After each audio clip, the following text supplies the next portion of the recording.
I just made like the first video just like introducing everything. And one thing I really wanted to touch up on, sorry, Julie,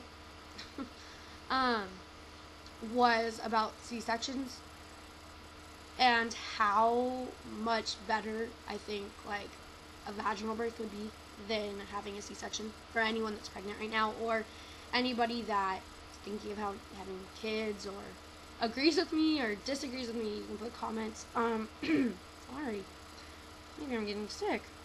It's not good. She hasn't been sick yet, so I'm pretty happy.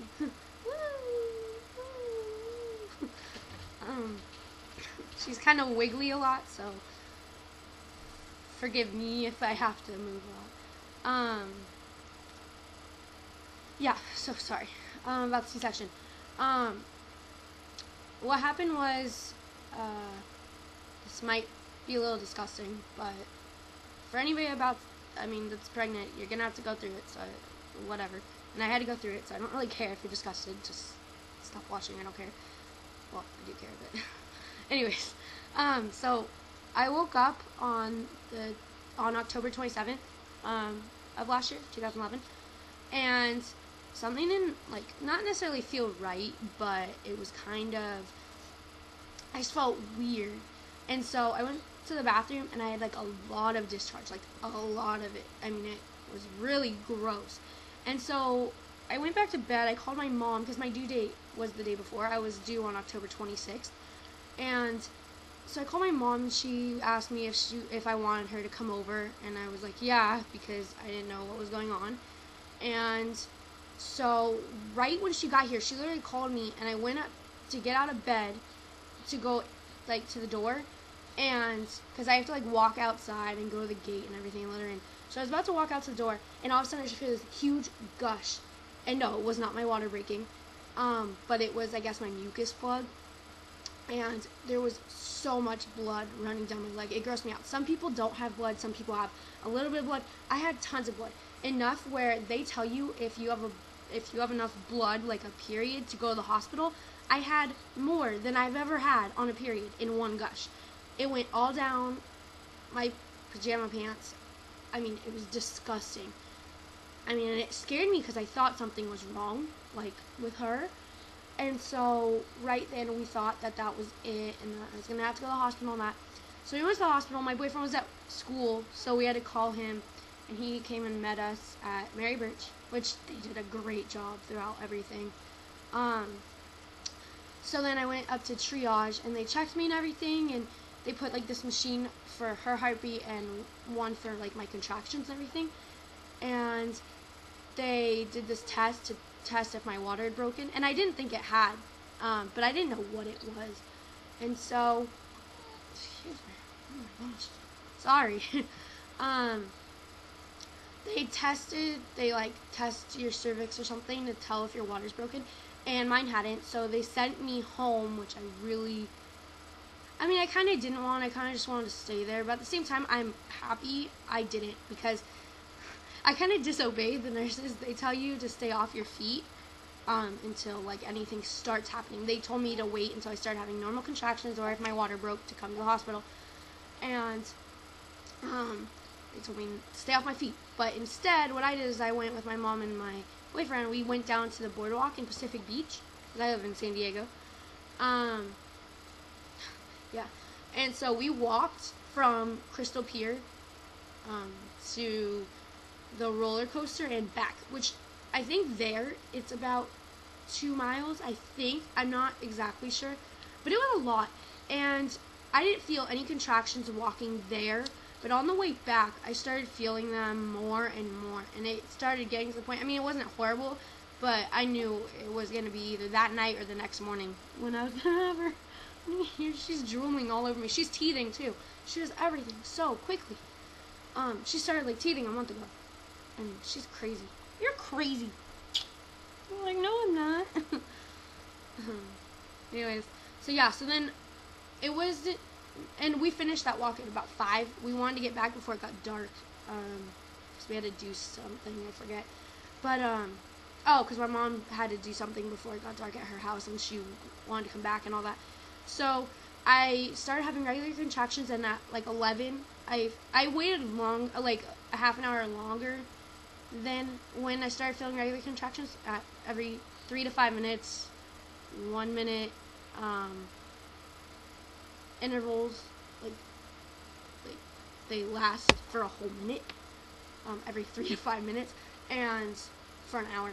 But I waited like an hour and a half, because I did not want to get sent back home again. So yeah, so I went. It was like 11 o'clock at night, and so then I got there, and at 12, I just felt this huge gush, and my water broke, and it was disgusting, and I had to pee.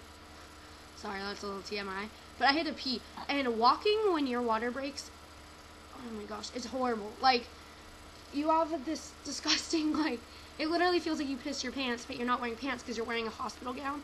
And so I had to go to the bathroom, and they gave me this towel thing to put between my legs. But when you go pee, you can't have that. And so, like, when you're going to sit down and getting up, there's nothing there. And so then, I ended up getting an epidural around 3:30 in the morning on the 28th of October. And so, but before that, they had to move me to the annex because it was really busy the day that I went in there. Triage wasn't busy, but even the annex was busy, and then like all the delivery rooms were full, and then all of the postpartum rooms were full. So even women in the delivery room had already delivered their babies, like, and they were still in there like a day later or half a day later because they couldn't go up to the postpartum because everyone was there. So then yeah, so at 3:30 they gave me an epidural. I was only a centimeter and a half, which they probably should have made me wait a little longer. I feel like it slowed things down a little bit. Hi. I love you. Hi. You're being so loving when I'm on camera, but you never kiss me this much. I know you're getting fussy. I know. I'm in a hurry. She's hungry, so probably shouldn't be making her wait a little bit longer. She's looking down on me. She's looking down. I have no idea what the ground's fine. There's no bugs or anything. So yeah, so then I went up to the delivery room. I tried pushing for 2 whole hours. My epidural even wore off. They make it kind of wear off. They want you to be able to feel somewhat. And I started feeling it, and I was kind of really mean to my mom and my dad, but more my mom. And I feel horrible for that, but I can't take it back. It's kind of like if she hadn't been talking, I wouldn't have gotten mad. But I can't do anything about it now. I'm sorry, Mom. And Michael, my boyfriend, because I was not very nice. He was sleeping like the whole time though, so it's kind of his fault. He slept through my like entire labor. It made me so mad because I couldn't sleep.